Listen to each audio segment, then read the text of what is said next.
Rabbi, I don't know if you find this at all interesting, but when Yeah. you were talking about the animals and the Yeah. animals, that was very interesting. But I went back and read, the first creation story, and it seems that not even the animals ate animals.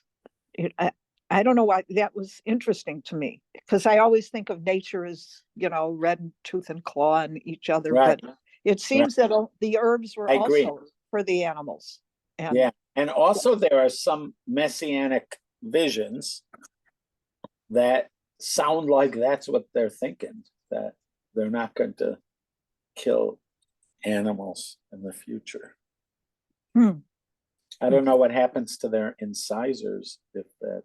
Right. And then I looked at Noah, because that seems to be another in a way a creation story. Yeah. And they don't really mention it. They just said that all the animals came off the ark. Right. And but that is a point where man is given permission. Right. Humans that's why I was wondering about that too. Yeah. And it's also interesting that God did not recreate the animals. He wanted the ones that were there already to be preserved, and Yeah, that's a nice point. Why is that? Yeah. Mm-hmm. That is interesting.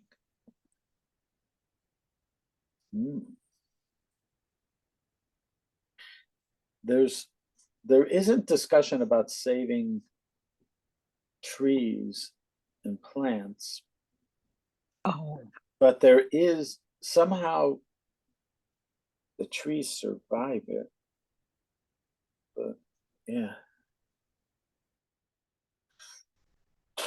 But the seasons seem to be, now I will preserve the seasons. And so there is that kind of earth change.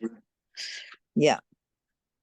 Oh, you're thinking that there weren't seasons before? Well, the way it's I will no longer, I'll no longer destroy the world by that way, and the seasons will continue.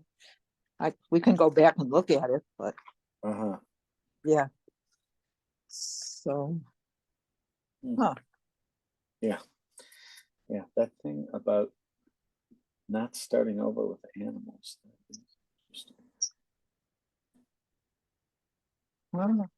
Okay.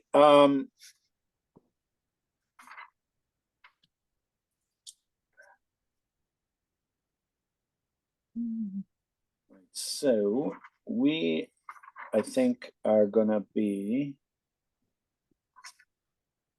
in chapter 26.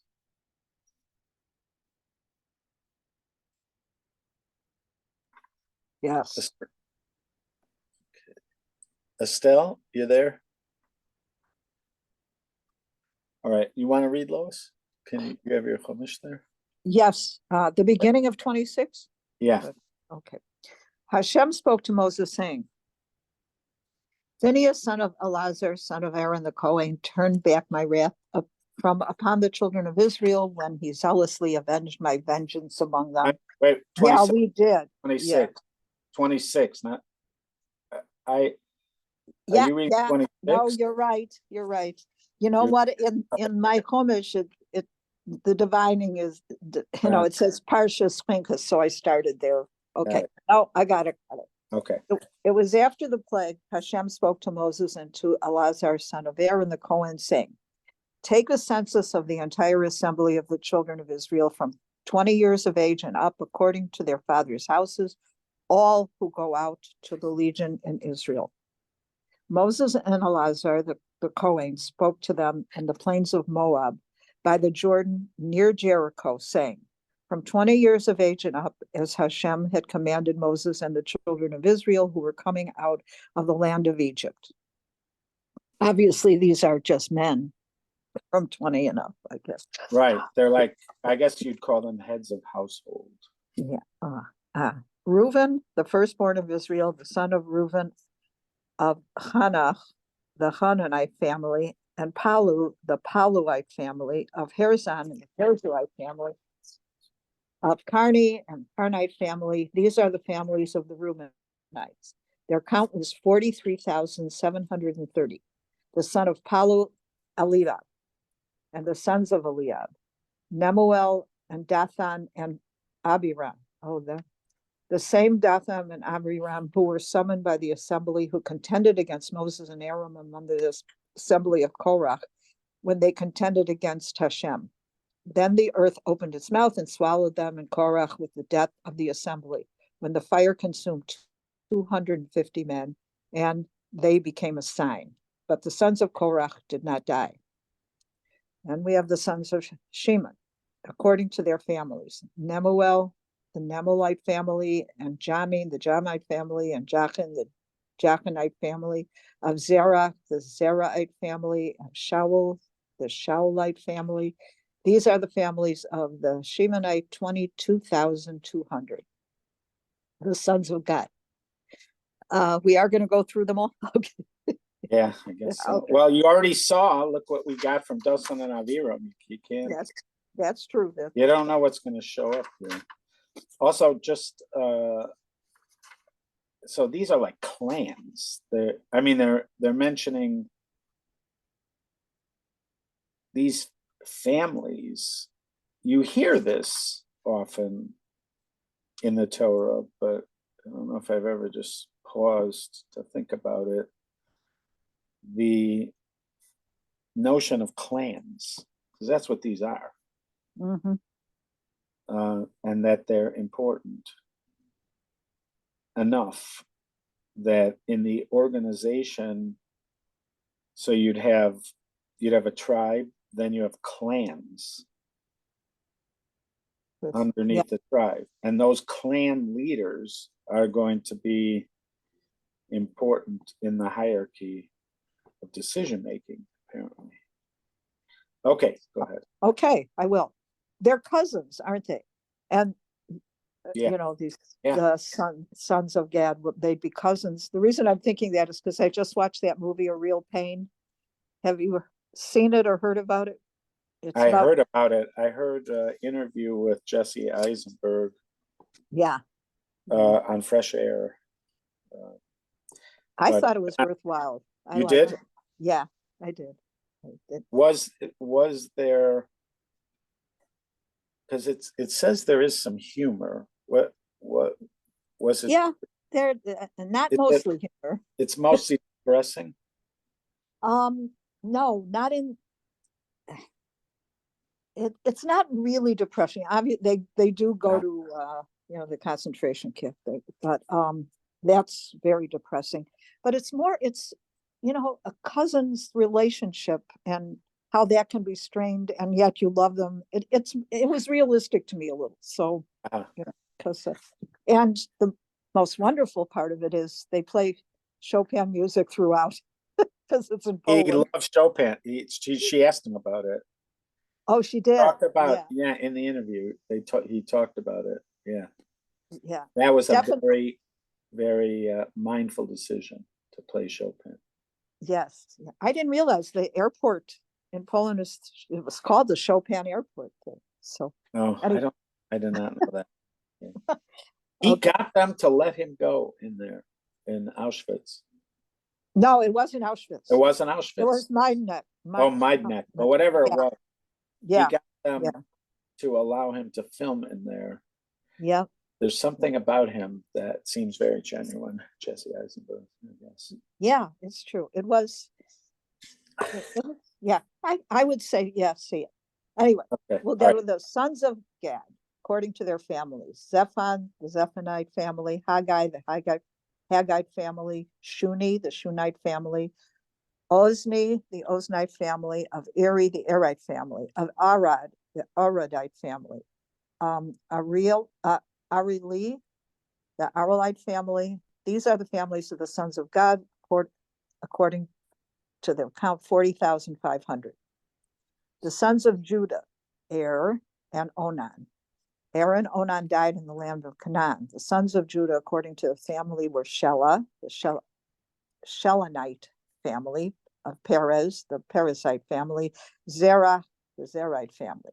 The sons of Perez were Hezron, I always thought it was Herzon. Okay. Hezron, the Hezronite family. Of Hamul, the Hamulite family. These are the families of Judah according to their count, 76,500. The sons of Issachar, according to their families, were Tola, the Tolaite family, Puva, the Punite family, Jashub, the Jashuite family, of Shimron, the Shimronite family. These are the families of Issachar. Yes, sorry. Yeah. Issachar, according to their count, 64,300.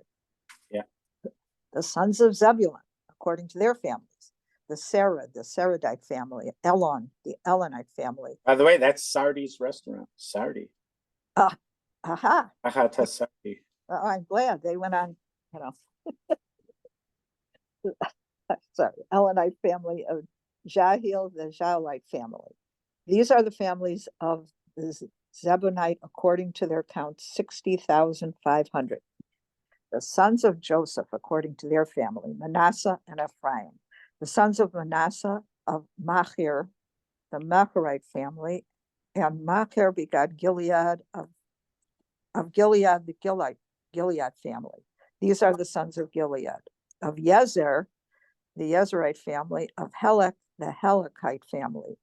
Of Asriel, the Asrielite family. Of Shechem, the Shechemite family. Of Shemida, the Shemidite family. Of Hefer, the Heferite family. Zelophehad, how do you pronounce it? Zlofchad. Zelophehad, son of Zlofchad. Hefer. Zelophehad, of course, I know him. Okay. Son of Hefer, had no sons, only daughters. That's why I know him.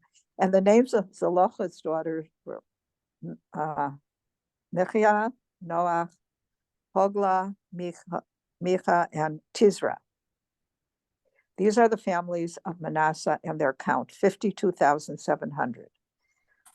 These are the sons of Ephraim according to their families.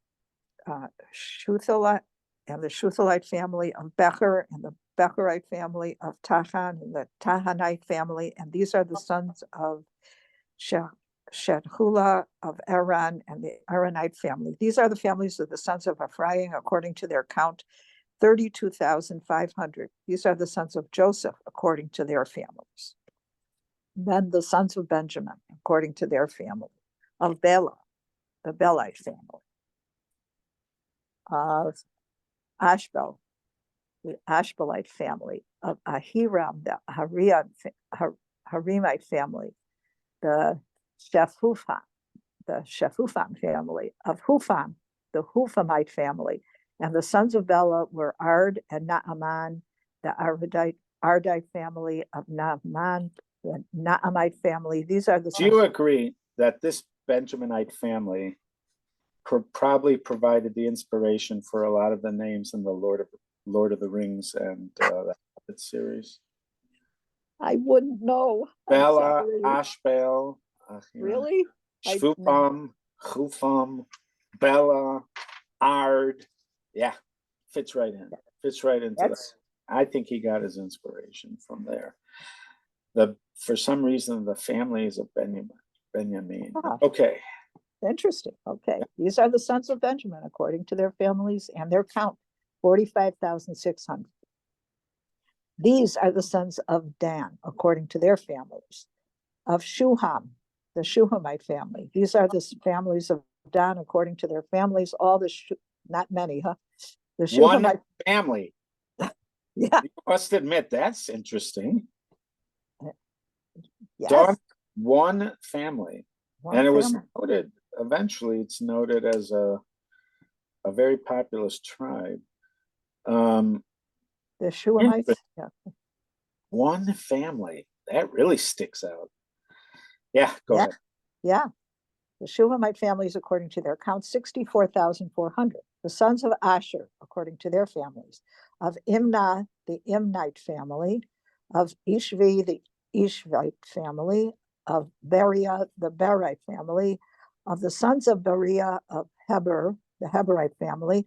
Of Malchiel, the Malchiite family. The names of Asher's daughter, Sarah. These are the families of the sons of Asher according to their count, 53,400. The sons of Naphtali. So Yeah. that's another, every once in a while, you get these little outlier moments. Yeah, with Sarah. Sarah Basash is an outlying moment. Don only having one tribe, one family is an outlier moment.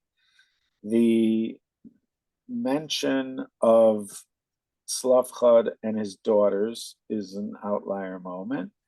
The mentioning of, I'm going to say, Mocher ben Menashe is not an outlier moment, but he comes up so often in interesting places. And he's the subject of attention from Rabbi Foreman at one point. Which one? Mocher, in the Menashe, Mocher who gives birth to Gilad. And it ends the narrative. The narrative portion of the Torah ends with him taking back land, or taking land, the land which is going to be called Gilad. And he has it all tied up to the Yosef story, which is right, because it's like, and because Gilad, he wants to suggest, is related to Gal Aid, which was the monument set up by Lavan at his meal with Yaakov, sort of covenant with Yaakov. It's like the end of the Joseph story. So he's interesting. And then, I mean, all of this is important, but another thing that was interesting was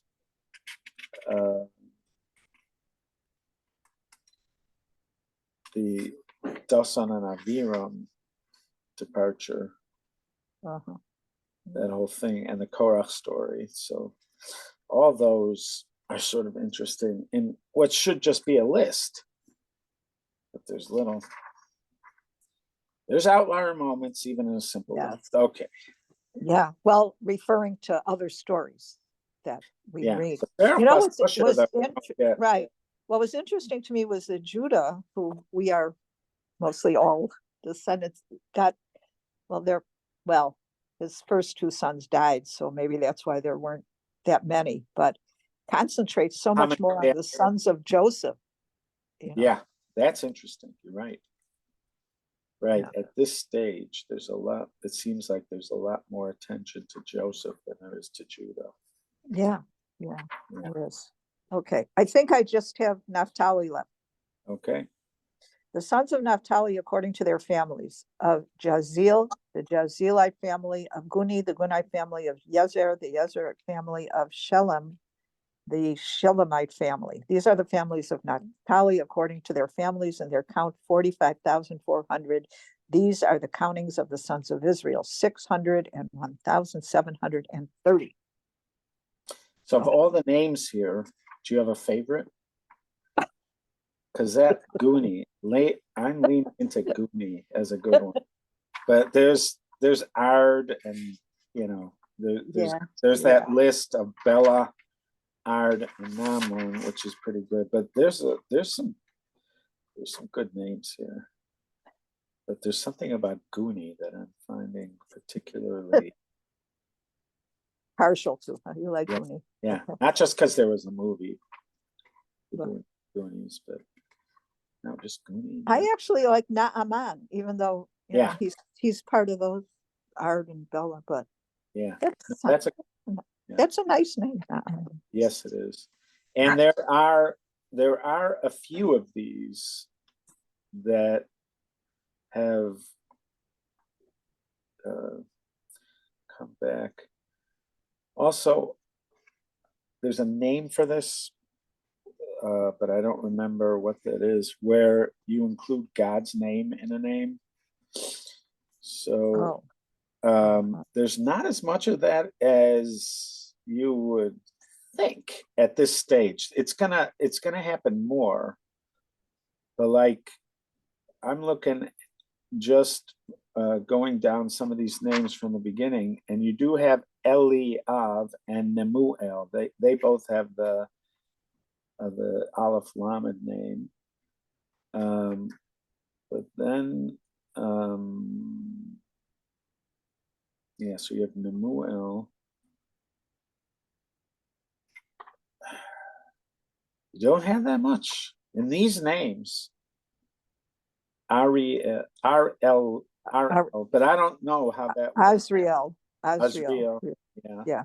But it's not as much as you'd think at this stage. And interesting. Yeah. I think that's interesting. Okay. It's more interesting from what isn't there than it is about. Yes. Yachleel. Becher. Eloni. Becher is in there. I know he's brought it up. Believe me. I'm sure. Also, our nickname for our youngest son is Shauli. So Right. it actually says Shauli here.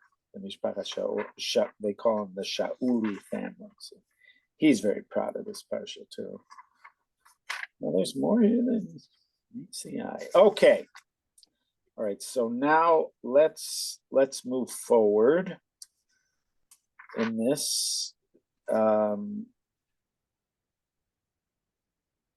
you mind if we go forward? No. Okay. Hashem spoke to Moses, saying, "To these shall the land be divided as an inheritance according to the number of names. For the numerous ones you shall increase its inheritance, and for the fewer ones you shall lessen its inheritance. Each one according to his count shall his inheritance be given.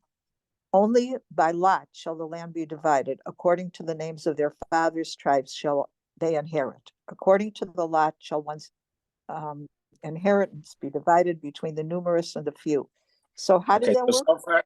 So far, it's saying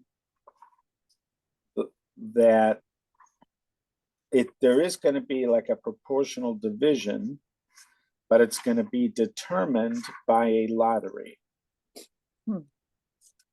Which this is not the first mention of a lottery. The first one is on Yom Kippur with the two goats. So the first time you have a lottery, it's deciding between the two goats. And now you're having a lottery.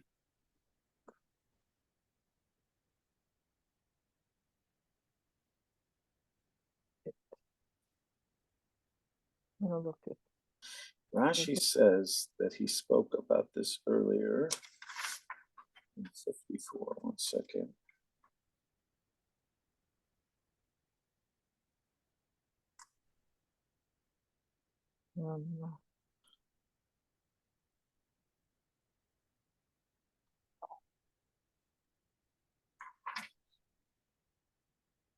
The word isn't poor, is it?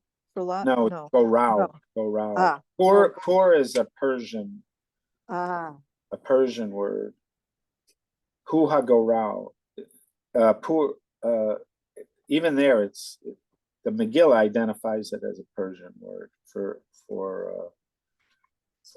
what we call gorau. I see.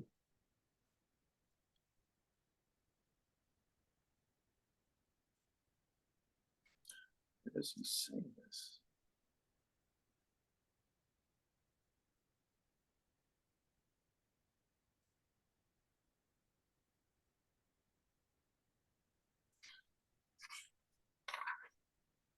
Somewhere in verse 54. Oh, I see. Here it is.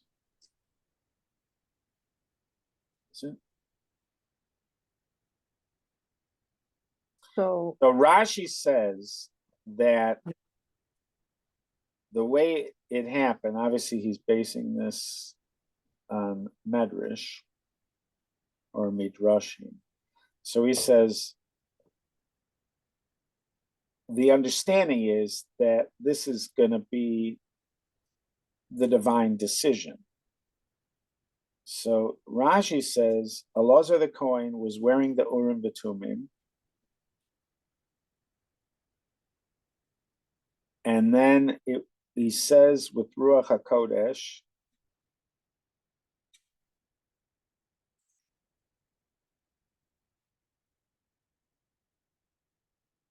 so the way they had it was they had the names of the 12 tribes, and then they had 12 designated properties. And then they mixed them up.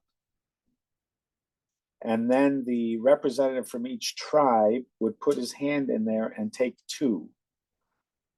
One for the for his tribe, and the other one for the boundary.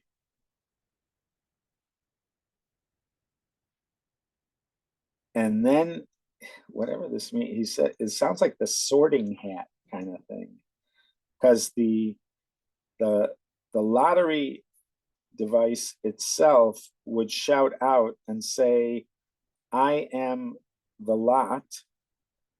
Oh, or maybe not the device, the petek, maybe. Something shouted and said, "I went up to such and such place for such and such tribe."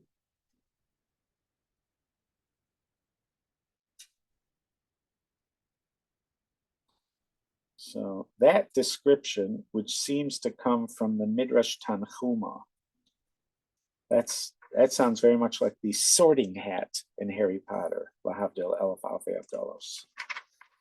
Okay. That's an awesome image. And you have Elazar dressed up as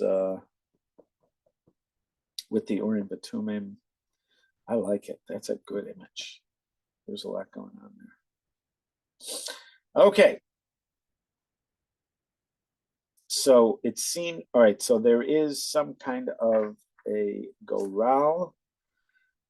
And again, I'm pretty sure the only other time we have that mention of a goral is on Yom Kippur.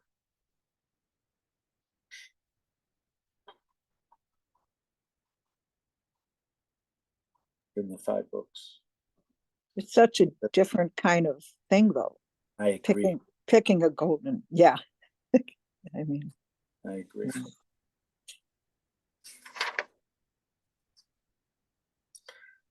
Okay.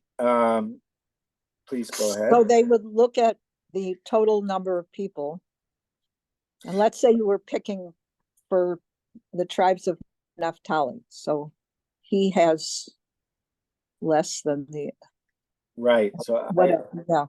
Right. Okay. Somehow it all works out. That seems to be the thing. But I agree, it's a bit confusing because let's say there's a large tribe and there's one large area. So that's the likely area for the large tribe to go. If there's a small tribe in a smaller area, that's the likely place for the small tribe to go. Right. But it's not going to work like that. It's still going to work by a lottery. But you're being assured that everything's going to work out.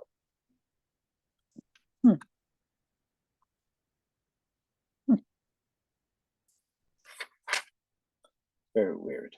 It's weird. Okay. So that is about the 12 tribes. And then we have our 13th tribe. Yes. Okay. We're not really our 13th tribe. They're really our 12th tribe because Yosef was divided into 2. But they're presented as a 13th entity. Let's just say that. Go ahead. Okay. But these aren't going to get a portion of the land, right? Correct. Right. Okay. These are the countings of the Levites according to their families. Of Gershon, the Gershonite family. Of Kohath, the Kohathite family.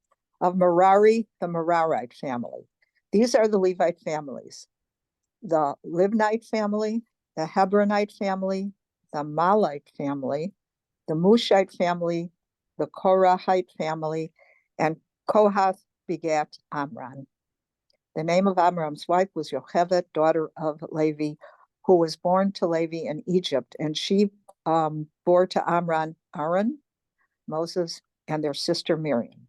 To Aaron were born Nadab and Abihu, Elazar, and Ithamar. Nadab and Abihu died when they brought an alien fire before Hashem. Their counts were 23,000, every male from 1 month of age and above, for they did not count themselves among the children of Israel, for an inheritance was not given them among the children of Israel.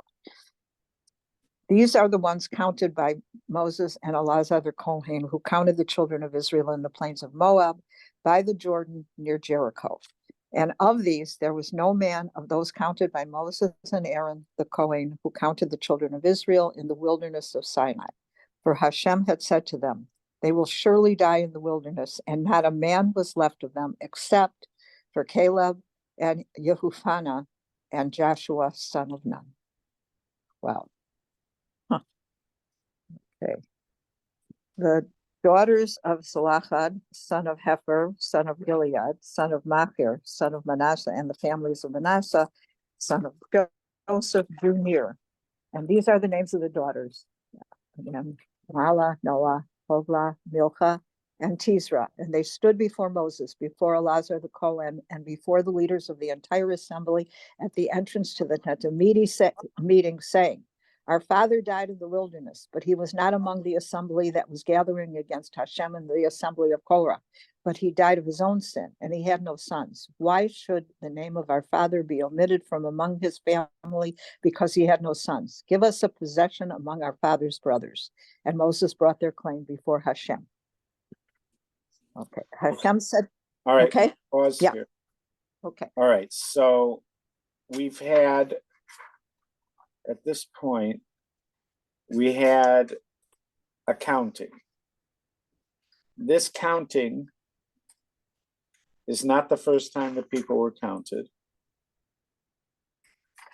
We've had already several countings. 1 second.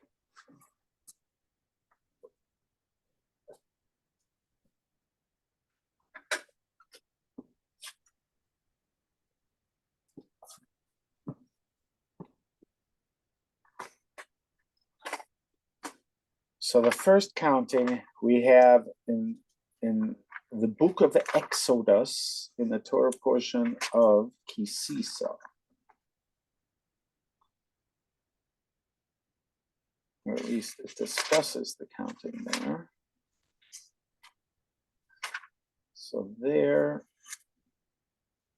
when you take the sum of the children of Israel after their number, then shall they give every man a ransom of his soul. Da, da, da, da, da, da. So it tells them how to do it. They have to give the half shekel thing. Right. So it doesn't actually say they did a counting there. It just tells them how to do countings. Mainly, it seems, because they want to talk about what to do with those half shekels that they're using to count the people with over there. But the notion of accounting is brought up, but no actual counting happens. So that is there. And then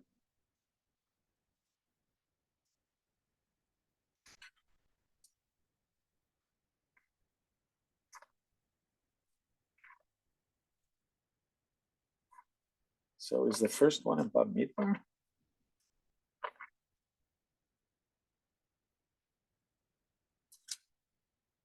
I guess so, right? I guess the first counting is in Bamidbar.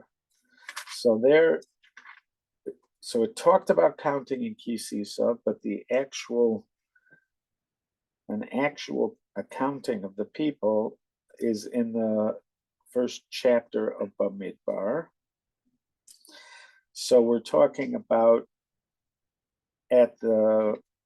this is not long.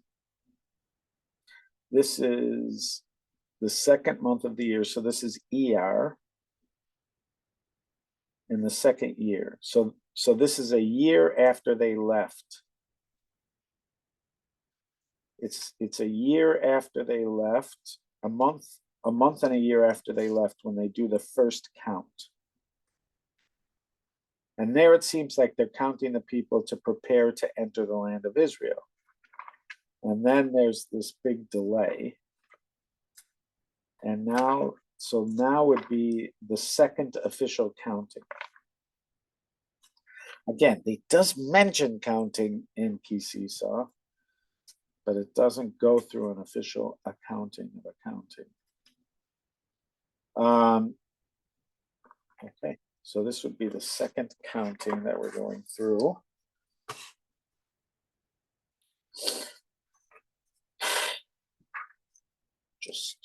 And then you have the choice to go into some of these names.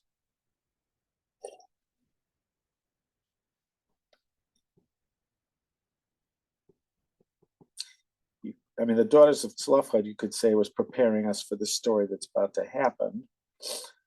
Serach Bas Osher, there's no explanation for it, which makes it hugely intriguing. Dasan and Aviram, and then Aaron's sons.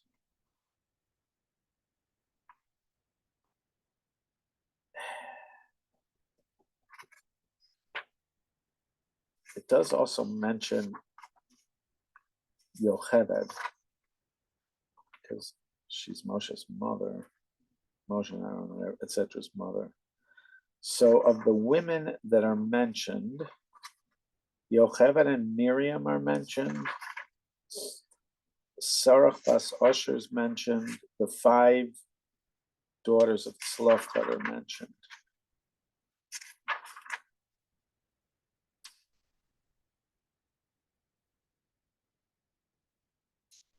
So it's 8 women are mentioned.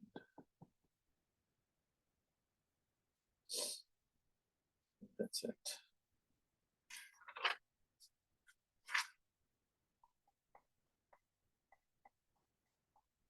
Did you read a text of or hear the speech that Pritzker gave? I saw the end of it, the very end. Was that actually at the State of the State, or was that afterwards? I'm not sure. I read Yeah. I read a text of it. I don't know who wrote it, but whoever wrote it, it was a nice speech.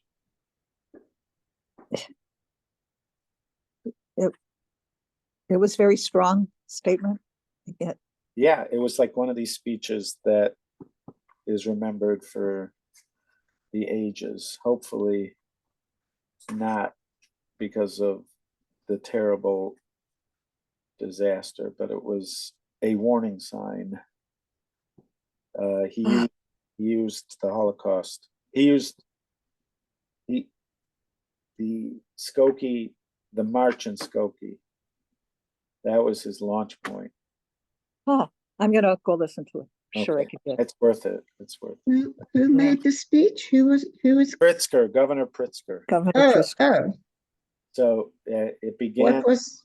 So he mentioned that in 1978, the Nazis prepared to march in Skokie, and he used that as a launch to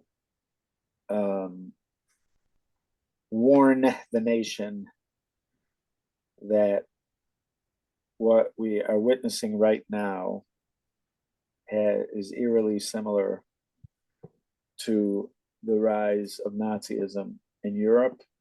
And if people don't hear the bells ringing, then by the time you do, it might be too late. That we need to recognize the warning signs now. Where did he give this speech? I think yesterday he gave his State of the State address. Okay. I'm assuming it was that's- there. There was some later meeting that he had, some town hall or something.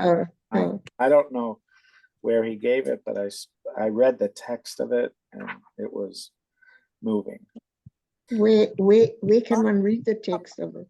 So I happen to see it. I assume that if you Google Pritzker Here, let me see. Okay, I I'll saw it, Google somebody and- was sending it around, but okay, if you Google like Pritzker yeah, and just like Holocaust, I think even just those two, you might get it. okay. All right. I think it'll be somewhere. So Yeah. I'm sure. I'm And then- sure we'll be able to find it. Right. Yeah. Yeah. Okay, so that's interesting. And I just ask one more question. Why do Yeah. he mentions the name of Asher's daughter was Sarah. I mean, I know. you never hear of her again. I mean, who was she? Right. So in the Midrash has several Midrashim with her. All Rashi says about her is that she was born in Canaan. And that's why she's being mentioned. But there in the Midrash, there's a lot more.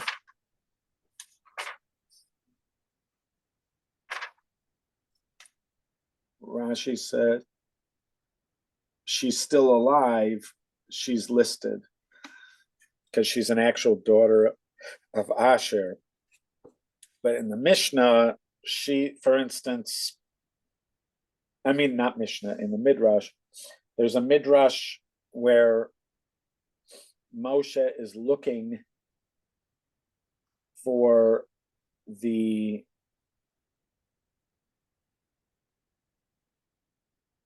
bones of Yosef, because there was a promise for them to take Yosef's bones out of Egypt. Yeah. And so she is the key, like she somehow knows where they are. And she's one of these figures in Midrash that lived for hundreds of years. There's like stories about her, and you could see that the fact that this mysterious mention of her would provoke all sorts of curiosity, like we're having. Is there a midrash that she told her grandfather that Joseph was still alive? Yes, yeah, there's a midrash. Really? Yeah. Yeah. She was the safest one. She sang it as part of a song, right? I think that's what happened. Because they were trying to break the news in a way that he wouldn't die of a heart attack or something. So soften, yeah.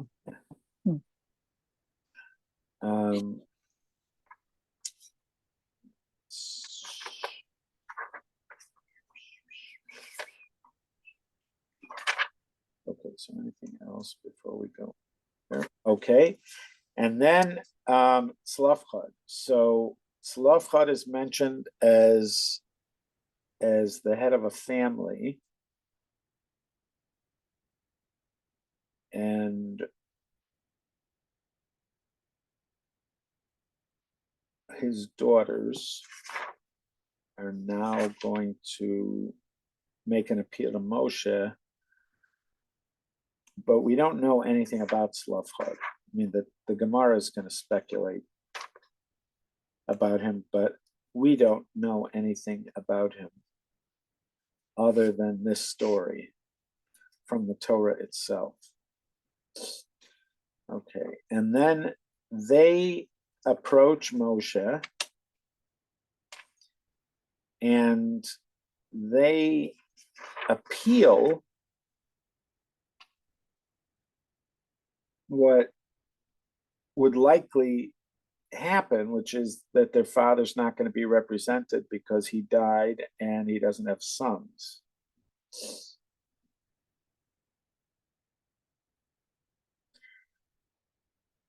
And so their actual legal argument is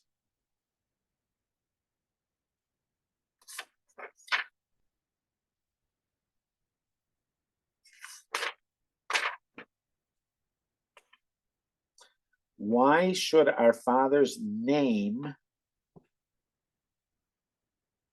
be omitted from his family? just because he doesn't have a son. So they're making some kind of connection between the inheritance of land and the preservation of the name. What does it mean? His name will be lost from amongst his family or held back from amongst his family.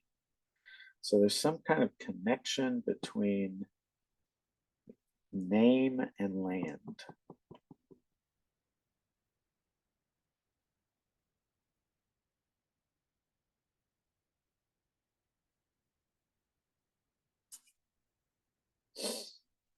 Yeah. Is the connection between name and land.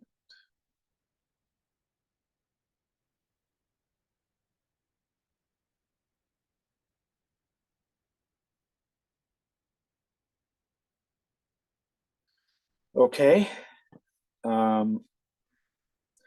Downton Abbey makes you think of Downton Abbey, those first few episodes. And those estates that had to go to a male heir.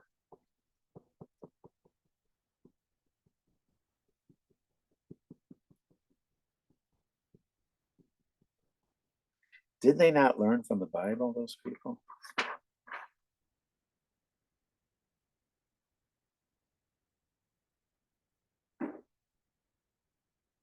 That would be interesting, wouldn't it, to see if cultures moving forward were impacted by this story in the Torah? Are there any notable cultures that had laws of inheritance that reflected this principle besides Judaism? That would be interesting. You mean that the inheritance would go to the daughters? If there they were don't no have sons, if Yeah. they don't have sons, yeah. Yeah, it's not the case in Downton Abbey. So, No, but it could have to do with the particular charter of the land. I don't remember how it worked. Was it simply how the law in general is applied, or did it have to do with the specific rules for that family estate? That I don't remember. well, given the fact that Elizabeth inherited the queenship, the kingship, because, And she gets all the property. yeah, Right. that's, So yeah, so that's interesting. yeah, I mean, right. Right. Yeah. It wasn't that way in France, by the way. If the king only had a daughter, it did not go to her. I remember, I forget what it was called, but anyway, This was modern or ancient? ancient, medieval, In yeah, medieval times, they did not become the queen. right. So Marie Antoinette is not ancient, but Well, she wasn't even French. She was an Austrian. No, Uh. right. uh, No, if they, had a daughter and no sons, it wouldn't have gone to her. got it. Yeah, I believe. Anyway, one Also, thing about Pritzker, I have to say this because Yeah. it's so crazy. So I was reading something about Illinois being in debt. Our Yeah. economy is about $1 billion in debt. Okay. That's not And terrible. no. So I Yeah. looked up how much wealth Pritzker had, 3.7 billion. And I thought, never mind. He has spent some of his own money on projects, but it's very iffy. Really? Yeah, I because don't know it's that you can considered do it. ethically difficult. There have been projects where he has put in his own money in certain projects. How to do that is very iffy, and it's considered ethically problematic. Right. Like if right. he used his own personal wealth, like let's say he decided to cut some health care, but he'll pay for it. Like, let's say he would do that. It's very ethically problematic. Also, Bloomberg, there was some issues that this has come up with certain of these people. Like, let's say you're cutting a program and technically it's going to cut out certain agencies that are relying on it. These billionaires could step up. Like, whatever money's going to Yemen to the Right. from USAID, right? Just the fact that that aid got cut doesn't mean that somebody couldn't step up to pay it. I would think supposedly Bloomberg covered some, I don't Right, know so how it was, Sean, yeah, he's no longer an elected official. but right. I know that Right. there's some kind of corruption concern. All right, I'm gonna pause here a little bit earlier today. I'm very grateful that we got a chance to learn this, and we are now on the Daughters of the Sloth Pod. I have a giant poster in here that from an Aviva Zornberg. Here, I'll bring it as we close. Why not make good Rabbi. Thank you.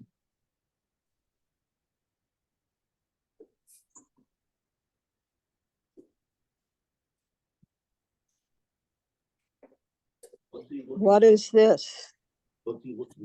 Ah, tale Yes. of five sisters, of five that sisters. should be interesting. It was excellent. She gave it, but it was excellent. But I remember it. her contention is that this wasn't simply a story about women getting representation and getting land, but it is a transitional moment when it comes to Torah in general.